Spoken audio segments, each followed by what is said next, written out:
upang masiguro ang kaligtasan ng mga mamamayan sa sakuna, lalo na sa pagpasok ng bagyong Agon sa ating bansa.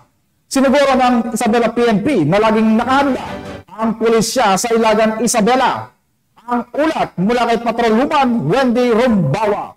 Bilang bahagi ng paghahanda sa bagyong Aghon, nagsagawa ng accounting at showdown inspection of search and rescue box and equipments ang mga tauhan ng PNP Isabela na ginanap sa Isabela Police Provincial Office, Barangay Baligatan, City of Ilagan, Isabela, nito lamang ika-27 ng Mayo taong kasalukuyan. Pinangunahan ni Police Major Louis J. T. Felipe, team leader, ang accounting at inspection sa Isabela Police Provincial Office, Provincial Search, Rescue and Retrieval Personnel.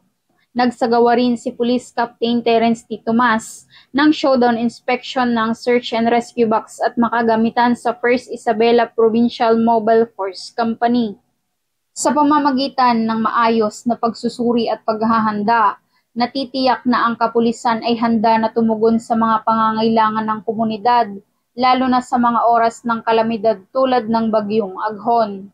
Samantala, patuloy ang dedikasyon ng PNP Isabela na magbigay ng agarang tugon sa oras ng sakuna. Ang aktibong partisipasyon sa mga ganitong gawain ay nagpapakita ng tiwala sa publiko sa kanilang kakayahan at dedikasyon sa serbisyo para sa mas maayos, ligtas at mapayapang pamayanan tungo sa bagong Pilipinas. Mula rito sa Lambak ng Cagayan, ako ang inyong Police News Network correspondent, Patrolwoman Wendy Rumbawa, alagad ng batas, tagataguyod ng balitang pulis.